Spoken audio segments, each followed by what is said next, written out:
ये जो नज़म मैं आज रिकॉर्ड कर रहा हूँ,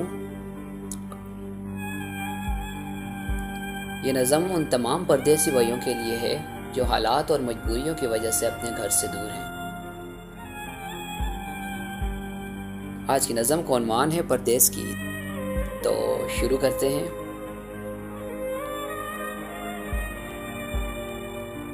क्या सुनाएं किस हाल में आती है परदेस की, क्या सुनाएं किस हाल में आती है परदेस की। निकल आते हैं आंसू, निकल आते हैं आंसू जब याद आती है देश की। क्या सुनाएं किस हाल में आती है परदेस की, निकल आते हैं आंसू जब याद आती है देश की।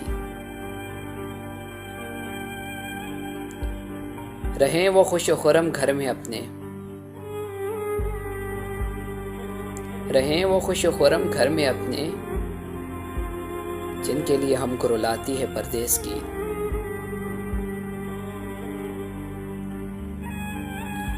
आते हैं याद जब वो फूल से चेहरे,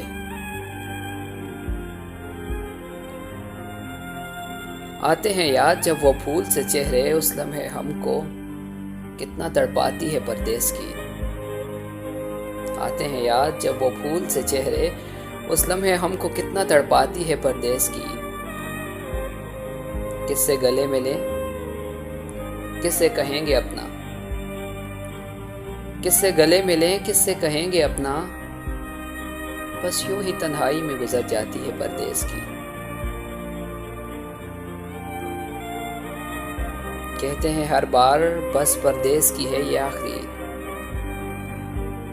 कहते हैं हर बार बस परदेस की है ये आखिरी, अगले साल फिर से आ जाती है परदेस की। क्या सुनाएं किस हाल में आती है परदेस की, निकल आते हैं आंसू जब याद आती है देश की।